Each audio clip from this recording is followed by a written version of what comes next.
भोंदू नित्य एक संत के यहां रहता था और उन संत की गौ सेवा करता था। गौ सेवा के बाद नित्य संत का प्रवचन श्रवण करता था। एक दिन महाराज जी प्रवचन में कह रहे थे, बरहा पीड़म नटवर वपुः कर्णयो कर्णकारम विव्रत वासः कनक कपिसम वैजयंतीम चमालाम रंध्रान वेणो अधर सुधया पूरयन गोप वृंदई वृंदारण्यम स्वपद रमणम प्राविशद गीत कीर्ति।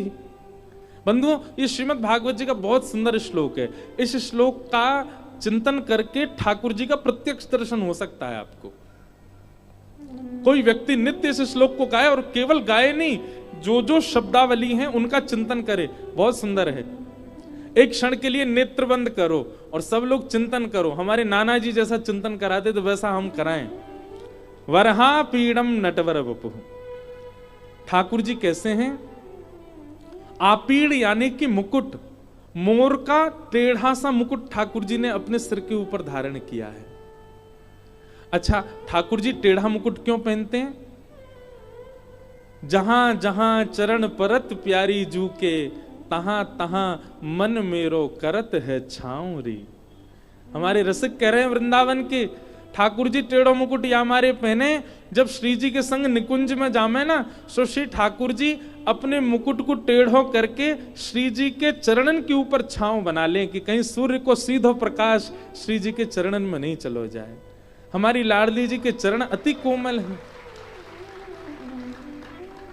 अरे कभी कभी चिंतन करे करो, श्री ठाकुर जी बांके क्यों हैं? वो टेढ़े मेढ़े काय क्यों हैं? वो टेढ़े मेढ़े हमारे हैं क्योंकि मुकुट पहन करके और फिर सूर्य को प्रकाश कहां से आ रहे हो श्री जी के ऊपर, वाह के लिए ठाकुर जी अपने अंग की भंगिमा बनावे और वाह के कारण ठाकुर जी त्रिभंग लली है गए। एक रास के पद में ठाकुर जी कहते भी हैं, तेरे कुटिल कटाक्ष ने मेरो तन कर धियो त्रिभंग, विचारो भोलो भंडारी रास में चल श्यामा प्यारी। तो श्री ठाकुर जी मोर का मुकुट पहनते हैं, वो भी टेढ़ा पहनते हैं, तिरछा सा पहनते हैं। क्यों? श्री जी के संग जब निकुंज में जाएंगे तो ताकि वहां से छतरी कर सकें, छांव कर सकें। और टेढ़ा भी नहीं, ठाकुर जी टेढ़ा भी पहनते हैं और आगे की तरफ झुका हुआ भी पहनते हैं। हम मंदिरों में जाते हैं दूर से दर्शन हो, इसलिए हमको अनुभव नहीं होता। ठाकुर जी का मुकुट आगे की ओर झुका रहता है। वरहा पीड़म नटवर वपुः, ठाकुर जी का वपु यानी कि अंग कैसा है? बोले नटवर। नट किसको कहते हैं? नट कहते हैं जिसको देखते ही हमारी दृष्टि दूसरी बार भी देखती हो, उसको नट कहते, मतलब जिसके प्रति आकर्षण होता हो, जो आकर्षण करने वाला है उसको नट कहते हैं। पर ठाकुर जी कौन है? नटवर। आकर्षण करने वालों के भी अग्रगण्य हैं। अरे संसार के सुंदर को तो एक के बाद दोबारा देखने को मन है गो, लेकिन ठाकुर जी को देखवे के बाद कोई और को देखवे को मन ही नहीं होएगो। इसीलिए नटवर, नटवर वपुः, टेढ़ो सो मुकुट पहनो है। और ठाकुर जी हैं कैसे? बोले नटवर वपुः, आकर्षणों में भी आकर्षण करने वाला, जिनका वपु यानी कि श्री अंग है। भौंदू बैठ करके सारे प्रवचन सुनना है, गुरु जी बता रहे हैं। और कर्णयोः कर्णकारम, ठाकुर जी के कान तो दो हैं पर कुंडल एक ही पहनो है। और वो भी कुंडल काय को पहनो है? कन्नेर के पुष्प को पहनो है। बोले वो पुष्प कैसे पहनो? ठाकुर जी ने अपने एक कान के ऊपर जो खारी जगह वहां पे उलझाए लियो, वहां पे अड़ाए लियो है। और ठाकुर जी वह एक पुष्प को पहन करके चल रहे हैं। तभी मधुमंगल दूसरी तरफ तो बोले, लाला जे कुंडल मां बढ़िया ना लग रहा, यहां पहन ले, जावारे कान में पहन ले। सो ठाकुर जी उसी कुंडल को दूसरे कान में पहन लेते हैं। श्रीधाम आके, लाला नाना मधुमंगल ऐसी बोल लो, मां बढ़िया ना लग रहा, यहीं पहन ले। सो ठाकुर जी वहां से उतार के फिर यहीं एक ही कुंडल को बार बार दोनों कानों में बदल बदल के पहनते जा रहे हैं। ठाकुर जी की लीला देखो, शांत ना बैठे, कछु ना कछु करती रहे।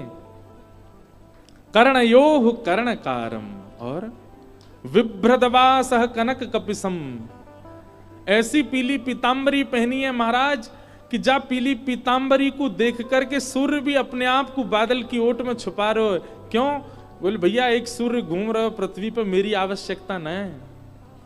विभ्रदवासः कनक कपिसम वैजयंतीम चमालाम। ठाकुर जी ने वैजयंती माला पहन रखी है और क्या कर रहे हैं? बोले रंध्रान वेणु अधर सुधया, अपने अधर पर वेणु को धारण करके ठाकुर जी उसको अपने अधरामृत का पान करा रहे हैं, सुंदर वेणु का वाद्य कर रहे हैं।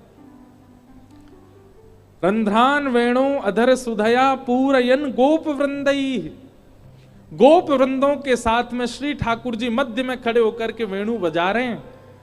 वृंदारण्यम स्वपद रमणम प्राविशद गीत कीर्ति ही, वृंदावन की पावन रेणु में अपने कोमल कोमल श्री चरणों से ठाकुर जी एक एक चरण आगे बढ़ा करके वेणु बजाते भये ब्रज की गोपियों के चित्त का हरण करते जा रहे हैं।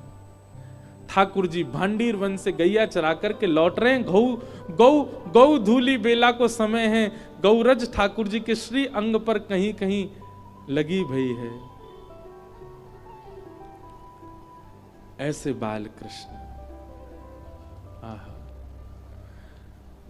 भोंदू बैठ करके सर्वांगीण अंग का चिंतन कर रहा था। ऐसा मुकुट पहनो होगा ठाकुर जी ने, ऐसे वस्त्र पहने होंगे, ऐसा कुंडल धारण कर रखो है, ऐसी पाग पहन रखी है, ऐसी वंशी बजा रहे हैं, ऐसी वैजंती माला गौरज ठाकुर जी के श्री अंग पे लग रही है।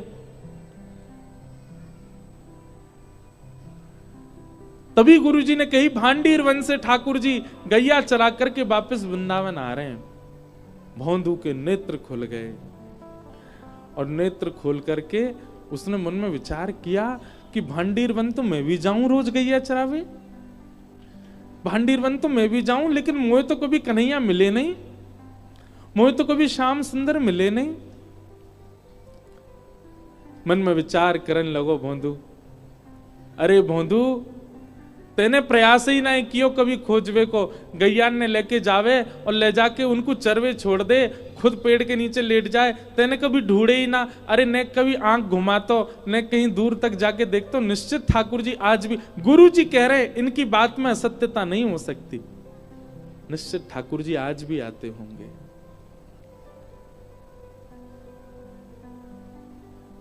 वक्ता की, वैष्णव की बात सुनकर के हमारे चित्त में, अब आप ब्रज में जाते हैं, 84 कोस की परिक्रमा करते हैं लोग, और 84 कोस की परिक्रमा करते समय ब्रजवासी वहां के बताते हैं यहां ठाकुर जी ने जे कियो, यहां ठाकुर जी ने जे कियो। जैसे ही लोग कहते हैं ये ठाकुर जी की फिसलनी शिला, यहां ठाकुर जी फिसलो करते, हमारे मन में पास्ट टेंस आता, ठाकुर जी फिसलते थे नहीं। अगली बार जब ब्रज में जाओ, कोई कहे यहां ठाकुर जी ने ये लीला, तो करते थे नहीं, करते हैं, इस भावना से देखो। आज भी करते हैं, आज भी लाल जी उस भाव का, उस स्थान का त्याग नहीं करते। भोंदू के मन में यही भावना आई, बोले गुरु जी कह रहे हैं भांडीर वन, तो मतलब या को मतलब है अब भी ठाकुर जी चरावे जामे, मोइये ना दिखे। आज भोंदू ने, अच्छा देखो एक बात बोले, भोरेन को सरताज कौन है हमारे ब्रज में? भोरेन में सरताज है हमारी किशोरी जी, सबसे ज्यादा बोली है। ठाकुर जी तो ज्यादा बोल, ठाकुर जी भोरे ना है, बहुत चतुर हैं, बहुत चंचल हैं, बहुत नटखट हैं। किशोरी जी बहुत बोली है। एक लीला सवेरे ही पढ़ रहे हो मैं कि किशोरी जी एक दिन नौका विहार कर रही हैं, और नौका विहार करके जैसे ही लौटी तो लौटते ही नौका से उतर के श्री यमुना जी के पास बैठ गए, क्योंकि यमुना जी को वर्ण श्याम वर्ण है, या हमारे जब कभी भी श्याम सुंदर कहीं और हो में, श्री किशोरी जी को स्वभाव है वो यमुना जी को ही देखती रहे, क्योंकि उनको वर्ण श्याम है। श्याम वर्ण को देख करके श्री जी को मन लगे, और देखते देखते किशोरी जी को अपनो ही प्रतिबिंब दिखने लगो श्री यमुना जी में। और जैसे ही किशोरी जी ने अपनो प्रतिबिंब देखो, अपनो प्रतिबिंब देखते ही किशोरी जी वहां से कहने लगी, अरे ये तो बड़ी प्यारी है, अरे तू तो बड़ी भोरी सी लग रही है, अरे तेरे नयन कितने सुंदर, नासिका कितनी, कौन की छोरी है तू? किशोरी जी बात कर रही हैं, और सब सखी कह रही हैं हम तो यहाँ खड़ी हैं, किशोरी जी कौन ते बतिया रही हैं। और जैसी सब गई, सबने जाकर के देखो तो विशाखा जी ने सबको रोको, बोले सुनो कोई आगे मत जाओ, लीला देखो, लीला देखो कहा कर रही हैं। श्री जी अपनी प्रतिबिंब से बात कर रही हैं और कह रही हैं तेरे नेत्र तो बड़े सुंदर हैं, अरे तू एक काम कर, तू हमारी मंडली में आ जा, हमारी सखीन में आ जा, तू इतनी सुंदर है, तू को तो हम अपने पास रखेंगे, हम भी नवीन नवीन श्रृंगार करेंगे। अरे अपना नाम तो बता। अरे शर्मा काय को रही है, काय को ना बता रही अपना नाम। तभी किशोरी जी पीछे से बुला में, ललता विशाखा आदि सबके नेत्रों में प्रेमाश्रु भरे हुए। कितनी भोरी हमारी किशोरी जी। अरे ललते ने कहियो देखियो कि कौन की छोटी सी छोरी है, इतने सुंदर या के अलकावली, इतने सुंदर या के नेत्र, इतनी सुंदर नासिका, अरे या के ओष्ठ तो देख, जब बोले का देख बोल तो रही है लेकिन या की आवाज ना आ रही, मेरी जैसी बोल रही है लेकिन या की आवाज ना आ रही। यातने पूछतो ये कौन की लाली है, और सुन ये इतनी सुंदर है, या को अपनी सखी समाज में रखेंगे ना, हम भी या को श्रृंगार करेंगे।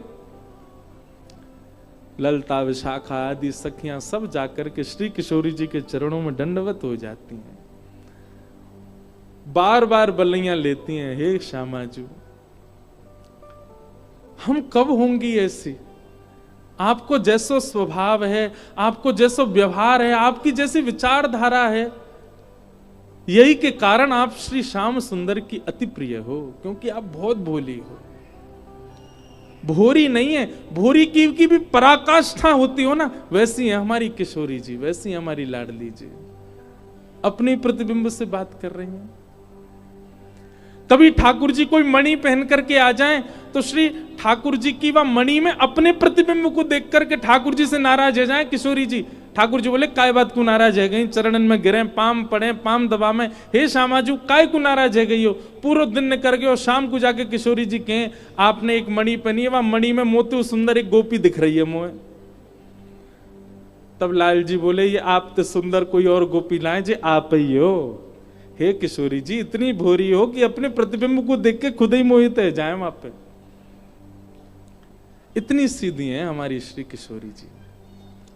वृषभानु की किशोरी सुन गैया होते भोरी, प्रीत जान के हूँ थोड़ी तो है राखेगी शरण, मन भूल मत जइयो राधा रानी के चरण, राधा रानी के चरण, महारानी के चरण, मन भूल मत जइयो श्यामा प्यारी के चरण। एक बात तो सच्ची है भैया, वृंदावन में रहवे वारो, वृंदावन को भजवे वारो, वृंदावन की उपासना करवे वारो, वाके चलवे फिरवे बोलवे में ज्ञान दिख रहे हो तो इसको मतलब या को मतलब माने अभी वृंदावन भजो नहीं। वृंदावन में भजवे रहवे और वृंदावन की उपासना करवे वारे की वाणी में या वाक्य स्वभाव में वैराग्य दिख रहा है, त्याग दिख रहा है, ज्ञान दिख रहा है, बाकी सारे गुण दिख रहे हैं पर भोरोपन नहीं दिख रहा, तो या को मतलब ये है कि माने वृंदावन भजो ही नहीं है। और या फिर यूं कह दो कि वो तो वृंदावन को भज रहो पर वृंदावन ने वाको स्वीकार कियो नहीं है। वृंदावन स्वीकार कियो होगो, वृंदावन यदि स्वीकार करेगो तो सहज है जाओगे, सीधे है जाओगे, बोरे है जाओगे, और जादना भोले बन गए, जादना सीधे सहज है गए, वही देना श्यामाजू किशोरी जी श्री ठाकुर जी आपको अपनी सखी समाज में शामिल कर लेंगे। बोले हाँ जे है गो हमारे लायक या को ले लो। जब तक ठाकुर जी को लगे बहुत चतुर है महाराज, ठाकुर जी भी कहीं दूर ही रहो जाते तो भोंदू ने सोची कि महाराज जी तो रोज ही गैया चरावे आते होंगे, मोए ना मिले। दूसरे दिन भोंदू पहुंच गया, गैया सब चल रही थी, भोंदू तो लेके अपनी पोटली और इधर उधर ढूंढने लगो कहीं श्याम सुंदर मिलेंगे। गुरुजी ने बताया था सांवला भेष है, पीली पीतांबरी पहनते हैं, वैजंती माला पहनी होगी। एक दिन, 2 दिन, 3 दिन, 4 दिन बीत गए, रोज भोंदू ढूंढता लेकिन ठाकुर जी उसको मिले नहीं। ठाकुर जी को भी दया आ गई, बोले बताओ पूरी दुनिया मंदिर में खोज रही है, जो मुझको वन में ढूंढ रहा है, क्योंकि गुरुजी ने कह दी भांडीर वन में ठाकुर जी गैया चरावे जाम है। ठाकुर जी वहां थे नहीं लेकिन आ गए भोंदू के लिए। तभी भोंदू देखता है कि महाराज असंख्य गैया, और ऐसी गैया कभी देखी नहीं, अद्भुत गैया, बड़े बड़े सींग, उनके गले में ऐसे मोटे मोटे महाराज सुंदर नाद करवे वाले, स्वर करवे वाले, बढ़िया सबन ने कड़ूला पहने हैं, और ऐसी गैया मदमस्त रहती वही चलती वही आ रही हैं। भोंदू खड़ो खड़ो देख रहो, और तभी उन गैयाओं ने किनारो कियो और मध्य में ही महाराज लकुटी अपने कंधा पे टांगे, वहां पे दोनों हाथ लटकाए, गौ पाग, गौकर्ण पाग। ठाकुर जी गोपाष्टमी के दिन गोकर्ण पाग पहनते हैं। कैसी पाग? हम अपने लाल जी को कभी कभी धराते हैं। उस पाग में क्या होता है कि दो तो कान निकरिया में यहाँ पे, दो सींग निकरिया में यहाँ पे, और ऐसे कान आ जाए नीचे, तो वो गोकर्ण पाग। ठाकुर जी गैया की तरह पाग पहने, ऐसी करके पहनेंगे कि दो सींग निकल आए और दो कान यूं लटक आए। उस दिन ठाकुर जी आभूषण नहीं पहनते। श्रीमद् भागवत जी के वेणु गीत में वर्णन है, ठाकुर जी लोमना को श्रृंगार करें। लोमना कहा है, गैया के पैरन्ने बांधवे की जो रस्सी होवे दूध काटते समय, वो गैया के पामन की रस्सी को ही ठाकुर जी आभूषण बना के गले में पहने, एक हार के भांति। एक एक अपने हाथ पे बांध लें, कमर पे बांध लें, बाजूबंद पे बांध लें, लोमना को श्रृंगार। आहा, गौरज उड़ उड़ करके ठाकुर जी के अंग पे लग रही, और ठाकुर जी चलते भय भोंदू के पास आ रहे हैं। भोंदू दूर से देख करके आनंदित है, रोए, देखते ही रह गयो ठाकुर जी को। ठाकुर जी बोले, अरे तेरो नाम कहा है? भोंदू तो भूल गयो मेरो नाम कहा है। ठाकुर जी को देखवे लग गयो। बोले, मैं आपको छू के देख लूं? बोले, हाँ देख ले। ठाकुर जी को स्पर्श करे, त्यों त्यों वाक्य नेत्रन से अविरल अश्रुधार गिरे, शरीर कंपायमान है गयो। ठाकुर जी ने पकड़ो, अरे तू तू तू रो काय को रो, तू कांप काय को रो, मैं कोई हवा थोड़ी हूं, अरे मैं जय जय हूं, अपना नाम बताए दे, तू कौन है? भोंदू ने कही, मेरो नाम है भोंदू। और जैसे ही वाने कही भोंदू, ठाकुर जी बोले, कहा बताई तेने, कहा नाम है तेरो? बोले, मेरो नाम है भोंदू। भोंदू सुनते ही ठाकुर जी तो इतनी जोर से हंसते हंसते हंसते ठाकुर जी गिर गए, लुढ़क गए, पेट पे हाथ धर के ठाकुर जी जोर जोर से हंसे, और फिर उठ के पूछे, तेरो नाम क्या है? बोले, भोंदू। और फिर सुन के ठाकुर जी हंसे। बोले, जय तेरो नाम है? बोले, मेरो असली नाम तो कछु और है, पर सब प्रेम तो मुझको भोंदू बुलाम है। ठाकुर जी बोले, मेरे गरे लग जा, तेरो नाम इतना सुंदर, अरे भैया तेने इतनी हंसी कराई दी, इतने दिना बाद में आज जोड़ते हंसू, मेरे गरे ते लग जा। भोंदू को वो सब प्रदान कर रहे हैं ठाकुर जी जो उसने कभी सोचा नहीं।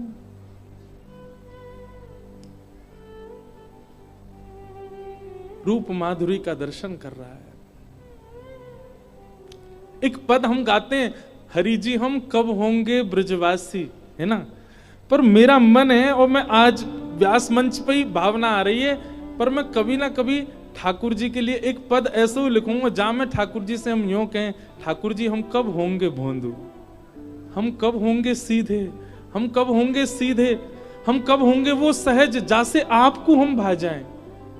ब्रज में बसनो अब कठिन नहीं रह गए, धन के बल पे सब बस रहे हैं ब्रज में जाके, लेकिन ब्रज में जैसे बसने वाले को जैसा स्वभाव होना चाहिए वैसा कोई को नहीं रह गया है।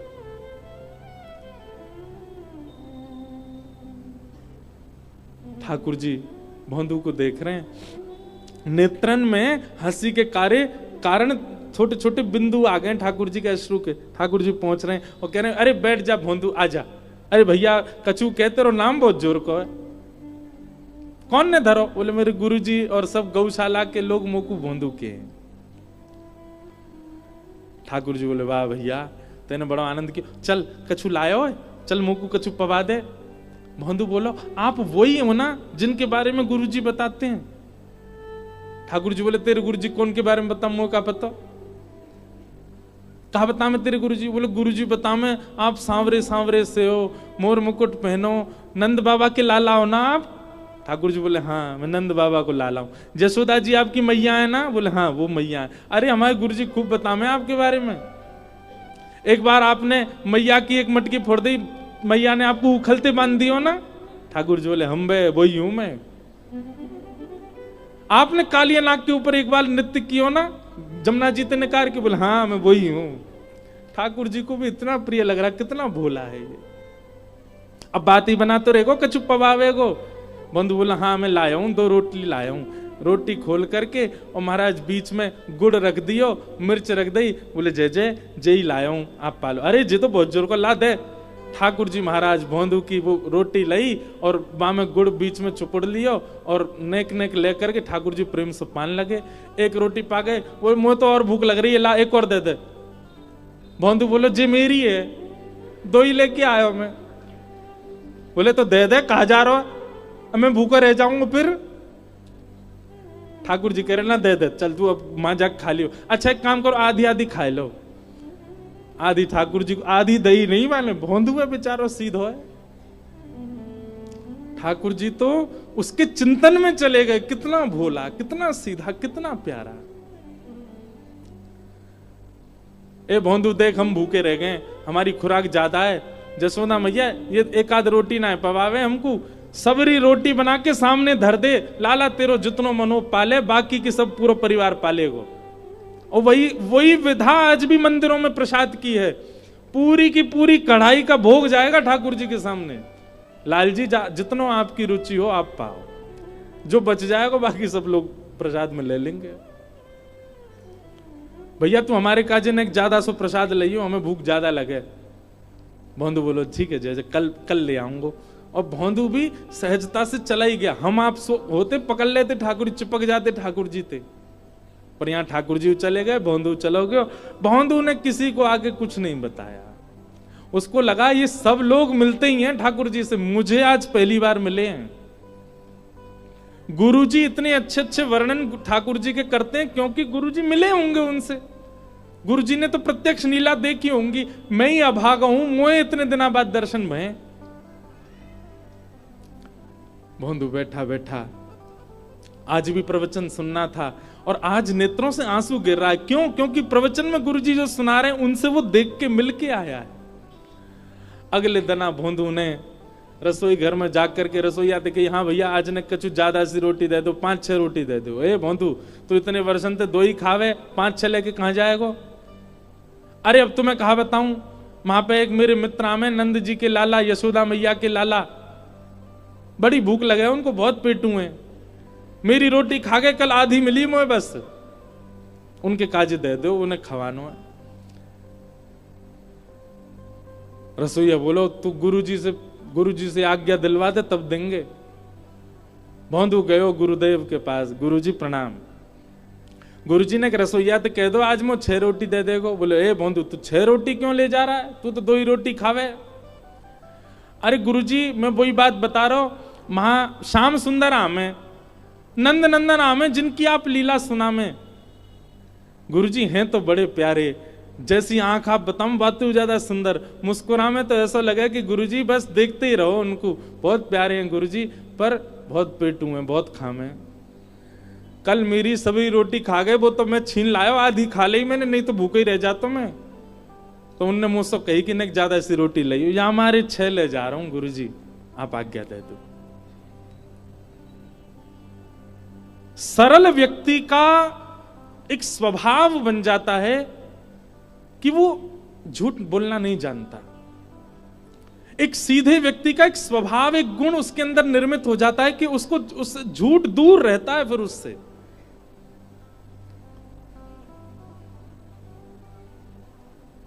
गुरुदेव बोले कोई और बोलता तो मैं नहीं मानता, लेकिन भोंदू झूठ नहीं बोल सकता। भोंदू तू सच में ठाकुर जी से मिला? बोले हाँ गुरुजी, आपकी कृपा से मेरे भाग्य जगह, कल में मिला। कैसा स्वरूप था? उसने एक एक अंग का वर्णन किया। नेत्र ऐसे हैं, जब पलक उठती हैं तो ऐसा लगता है, गिरते हैं तो ऐसा लगता है, हंसते हैं तो दांत ऐसे लगते हैं, नासिका ऐसी है उनकी, हाथ गदमदरा से हैं, पाम गदमदरा से, पेट नेक निकरो सो है ठाकुर जी को। और गुरुजी उनमें तो बड़ी सुंदर सुगंधी सी आती रहे, और मैंने तो स्पर्श करके देखो, ऐसा स्पर्श पूरी दुनिया में मैंने आज तक नहीं कियो, ऐसा स्पर्श है उनको। उनके पास बैठे ना, गर्मी को बोध ना होवे, ऐसी सुंदर शीतल सी हवा सी आती रहे उनमें थे। अरे गुरुजी बड़ो मन लगा उनके संग बैठने में। जैसा जैसा रूप भोंदू वर्णन कर रहा था, गुरुदेव समझ गए कि ये ठाकुर जी से मिलके आया। गुरुदेव बोले भोंदू तो ठाकुर जी को लेके यहां आश्रम आ जाना हमारे, ठाकुर जी से निवेदन कर दे, वो यहां आ जाएंगे। अब भोंदू इस बात पर यह सोच रहा है कि इतने श्रेष्ठ विद्यार्थी आश्रम में, गुरुकुल में, गौशाला में हैं, इनसे गुरुजी ने नहीं कहा ठाकुर जी को लाने के लिए, मुझे आज्ञा दे रहे हैं।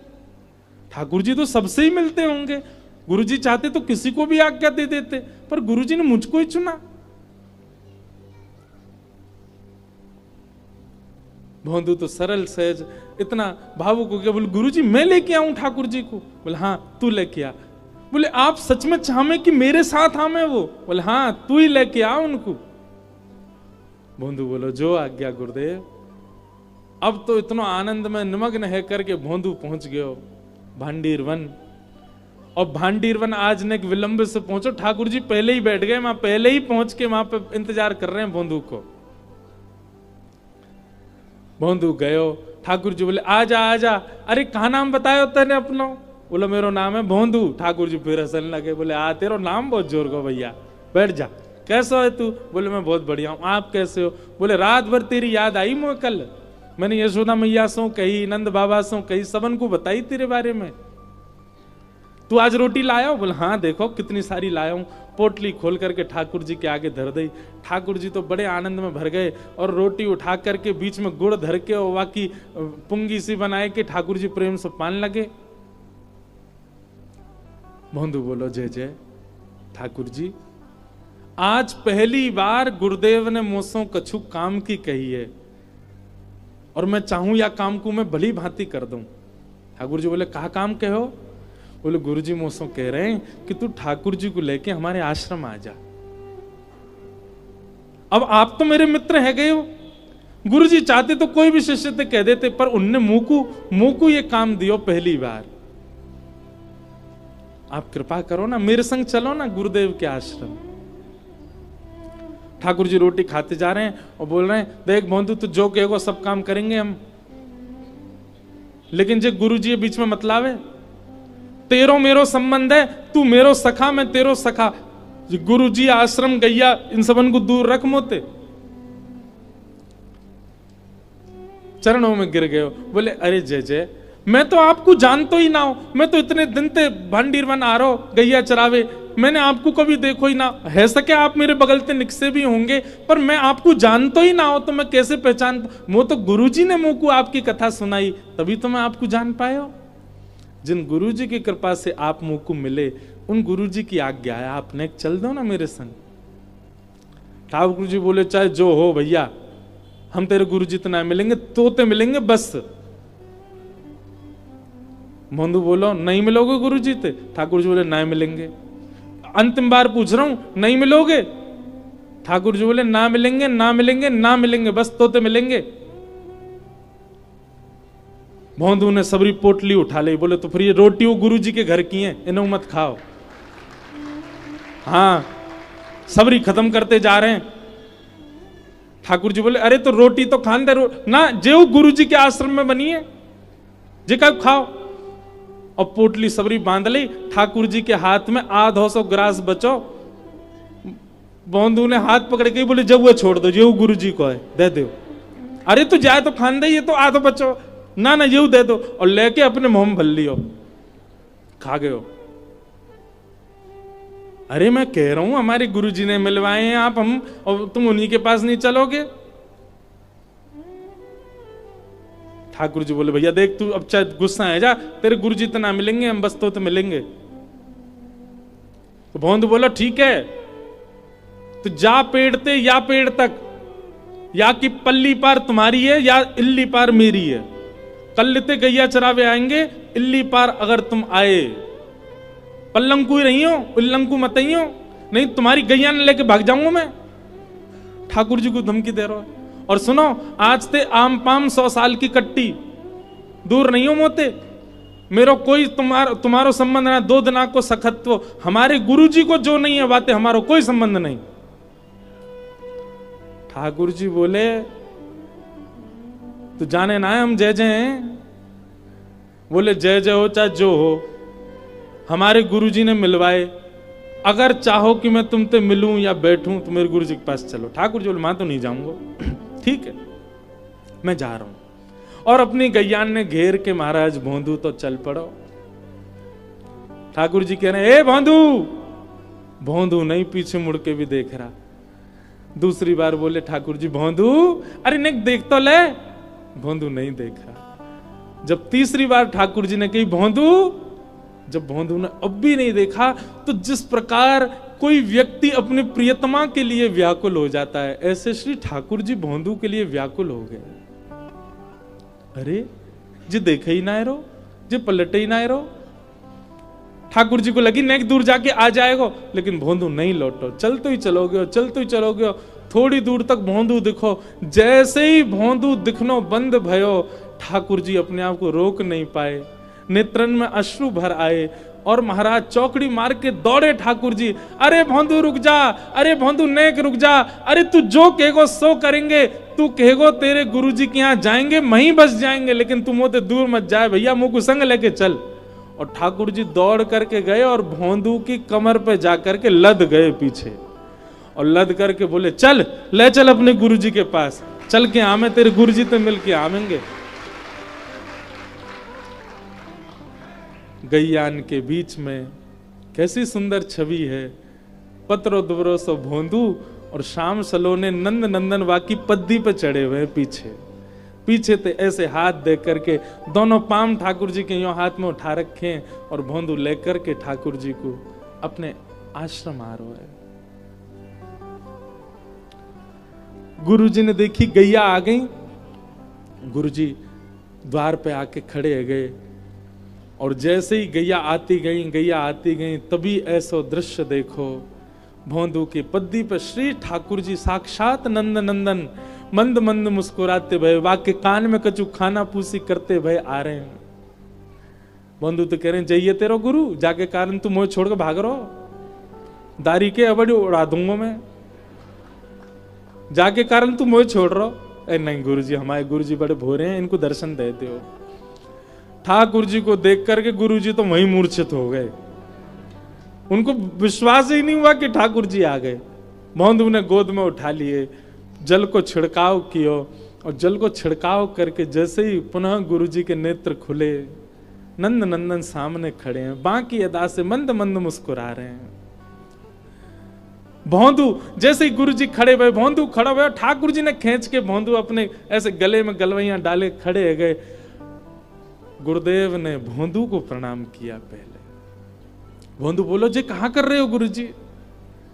बोले भैया परिवार त्याग दियो बाल्यकाल में, आज 60 वर्ष है गए घर छोड़े भय, कौन से उपनिषद नहीं पढ़े, कौन से वेद नहीं पढ़े, कौन से शास्त्र नहीं पढ़े, कौन कौन से नियम व्रत अनुष्ठान नहीं किए हमने, लेकिन आज तक ठाकुर जी के दर्शन नहीं भये।